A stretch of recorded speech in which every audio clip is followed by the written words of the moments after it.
name is Shane Kensel, and we are here to discuss executive compensation and all of the issues surrounding this topic. In order to fully understand the debate and the critical components of the issue, it is crucial to comprehend what exactly executive compensation is. Here's a quick background on our topic.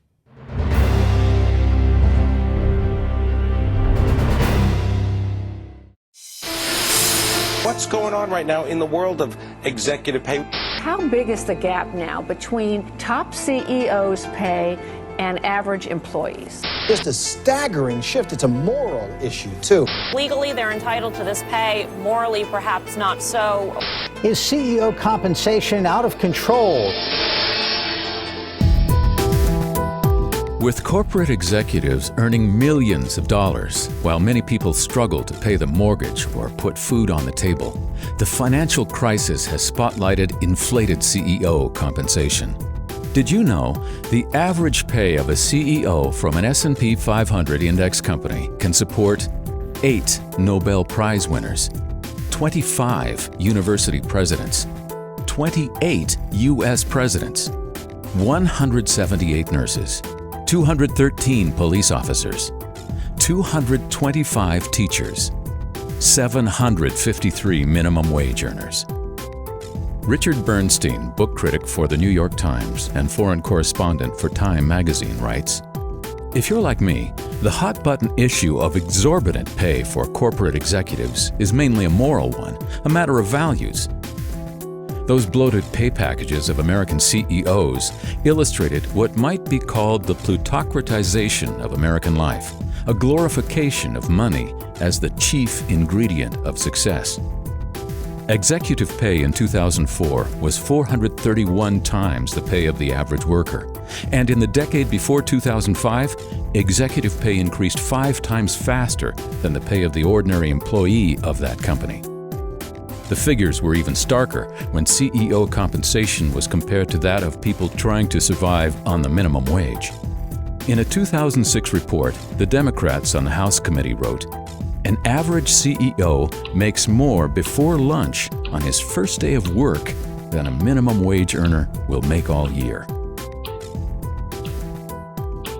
Is there something unethical about flying around in a private jet while thousands go to sleep hungry? Is there a point where one's wages are so high as to be considered obscene? What do you think?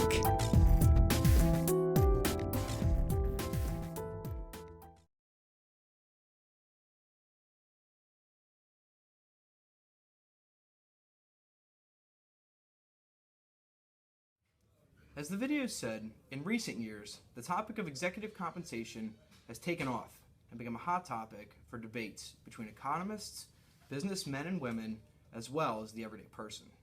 The central issue in the debate basically deals with the amount of money that executives of large corporations receive as a result of their work.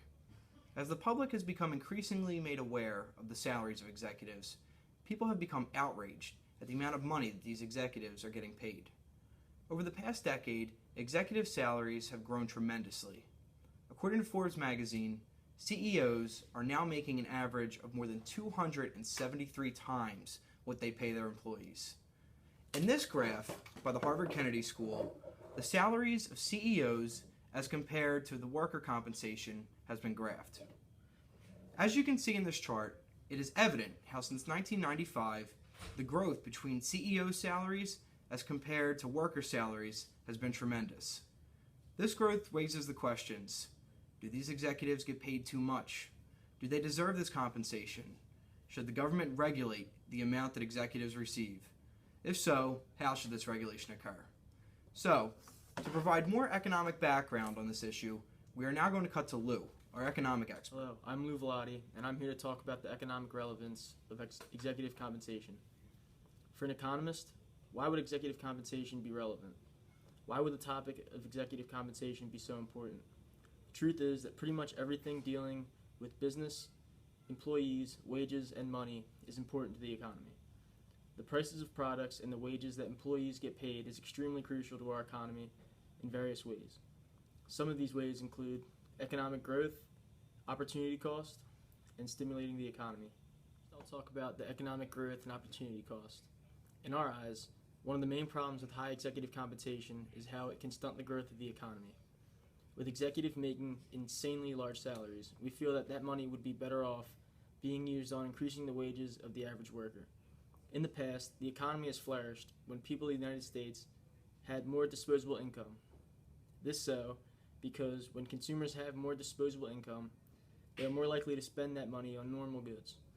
By consumers consuming and spending more money, they are putting that money back into the economy, thus meaning that businesses make more revenue, which contributes to expansion and the hiring of more employees, which in overall increases the standard of living and makes the economy about opportunity costs. This concept of opportunity cost goes hand in hand with the previous topic of economic growth. By giving more money to executives, the opportunity cost is giving more money to the average workers and maybe even hiring more workers. In normal terms, giving higher salaries to executives means that you cannot give higher wages to production workers and some of the lower salaried workers in your company. We feel that that money would be better off for the economy if it were in the hands of more employees instead of just a couple executives. Talk about stimulating the economy. In the past, when consumers' disposable income was low, it has been common for the government to provide a stimulus to the economy.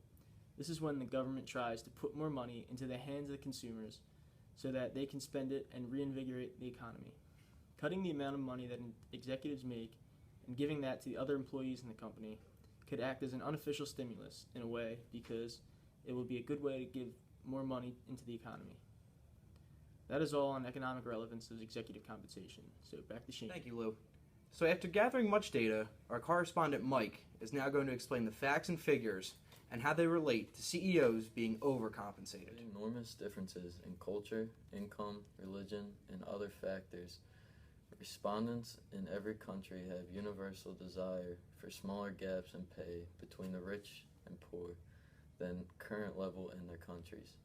To help show this, I'll provide 3 charts that show how citizens in different countries estimated the pay difference from executives and normal workers using ratios. For the countries combined, the ideal pay ratio for CEOs to unskilled workers was 4.6 to 1. The estimated ratio was about double at 10 to 1. But there were some differences country to country. People in Denmark, for example, estimated the ratio to be 3.7 to 1, with an ideal ratio being 2 to 1. In South Korea, the estimated gap was much larger at 41.7 to 1. The ideal gap in Taiwan was particularly high at 20 to 1. This is what the breakdown looks like by country.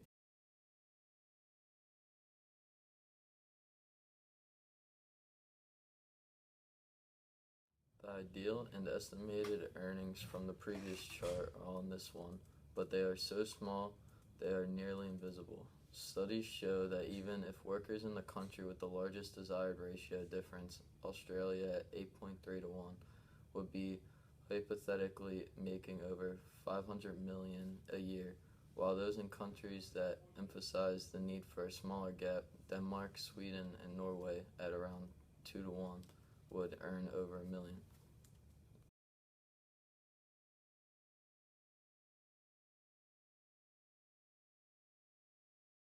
Respondents who strongly agreed that differences in income were too large estimated a much larger pay gap between executives and unskilled workers, 12.5 to 1, than respondents who strongly disagreed, 6.7 to 1.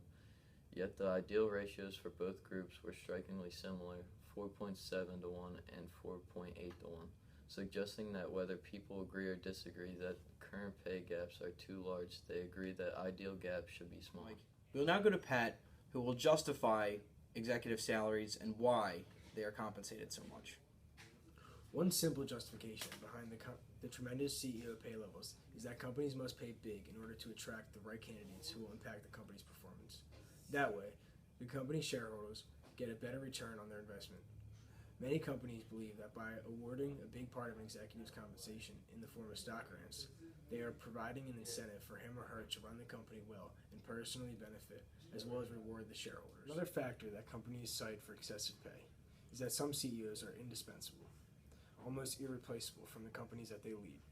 For instance, Steve Jobs will forever be linked to Apple as the man who led the company as it introduced many of its major innovations and established it as a major force in the market. Also, if you put together a very gifted CEO with a very large firm, wonderful things are going to happen. The large firms that we've seen show up in the economy will love to be matched with a very, very talented CEO. This is all about supply and demand. If you are willing to pay more, you will receive a more qualified CEO to do the job.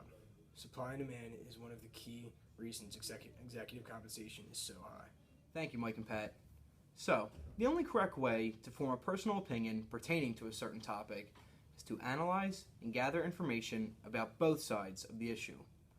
And after much deliberation and discussion, our group firmly believes that executives are paid too much. In the 1950s, the ratio between executive salaries and that of the typical worker was about 20-1. Well, according to the Washington Post, today, the ratio of Fortune 500's top executives and the typical worker is 200-1. Based on all the evidence and sources we have viewed, there is no denying that there is a certain amount of disparity between what executives are paid and what they truly deserve. Many CEOs are not bad people, and the large majority have worked very hard to achieve their goals as well as their spot as the head of an organization. The main issues here relates to the great man theory of history. This theory attributes that the great feats throughout history are attributable to the actions of certain individuals. These individuals, because of their personal qualities, use their agencies to make a big impact. There are so many examples of this in today's society. Steve Jobs is synonymous with Apple, Mark Zuckerberg with Facebook, Ted Turner with CNN, and this list is endless. The great man theory, though, does not seem to properly fit with CEOs and executives. Very rarely is it the work of only one individual that has made such an impact. Behind nearly every executive, there's a well-qualified, hard-working team that is working towards the same goals. In such an individualistic world, it is hard to find those who are willing to give up their recognition as leader of an organization and attribute the credit to the employees and overall workforce. The most serious issue is the role that executive compensation is playing in income inequality. According to the Washington Post, of the top 1% of the population in terms of income, between 60 and 70% are executives for top companies and organizations. The salaries of executives are often determined by the board of directors, who also allocate high salaries for themselves. In a world where it is assumed that leaders of an organization deserve high compensation, it is nearly impossible to alter the status quo and then reduce these salaries. After analyzing data of executive salaries, the New York Times numbers show that 2/3 of the increase in American income inequality over the last 4 decades can be attributed to a steep rise in wages among the highest earners in society. The U.S. Securities and Exchange Commission, the only law currently in place, requires companies and organizations to make the salaries of their executives public knowledge. We propose that implementing a price ceiling for executive salaries would be extremely effective and beneficial. The top leaders of organizations would not be awarded more than a certain percentage of what their company makes each year as compensation for their work. There is no question that the main issue here in terms of economics relates to scarcity. There is a limited number of resources available, and it just does not seem right to distribute them to one individual within each organization. Government regulation would help to promote and stimulate further economic growth within our society. More money would be placed into the hands of the common working individual and would then be reapplied back into the economy. This is much more beneficial than the same amount of money being given to a single person. This has been a breaking news segment on the overcompensation of executive salaries. And so, from all of us here at the Ostic Studios, located in Lafarge 520, we thank you for your time.